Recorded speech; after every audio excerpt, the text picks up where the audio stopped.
ఇవాళ ఒక పార్టీ వచ్చి బీసీలకు మేము అది చేస్తాం ఇది చేస్తాం అన్నప్పుడు మేము కూడా బీసీలకు చేసినాం, మేము కూడా చేస్తున్నాం, అత్యధికంగా రాజకీయ ప్రాధాన్యత ఇచ్చినాం, ఆర్థికంగా డెవలప్ కావడానికి మేము అవకాశం ఇచ్చినాం, మేము ఉన్నప్పుడు బీసీ కులాలు అన్ని కుల వృత్తులు బాగుపడ్డాయి అని చెప్తాం, గ్యారంటీ చెప్తాం. ఇప్పుడు జనరల్గా వ్యవసాయం గురించి చెప్తాం, అప్పుడు పట్టించుకోరు.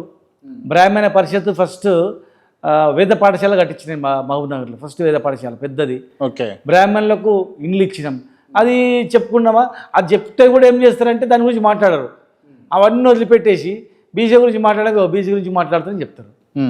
అన్ని కులాల గురించి మాట్లాడినాం, అన్ని కులవృత్తుల గురించి మాట్లాడినాం, అందరికీ కూడా సాయం చేసినాం.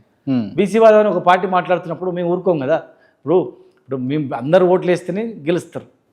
ఇప్పుడు బీసీలందరూ మేము మా పార్టీని మేము ప్రొటెక్ట్ చేసుకోకపోతే, ఒక రెడ్డి గెలవాలంటే బీసీలు అందరూ వేయాలి కదా, ఇంకొక ఫార్వర్డ్ క్యాష్ గెలవాలంటే అన్నీ అందరూ వేయాలి కదా. మరి బీసీలు మేము ఇంత చేసిన తర్వాత బీసీలను కూడా మేము చేసినామని చెప్పుకోకపోతే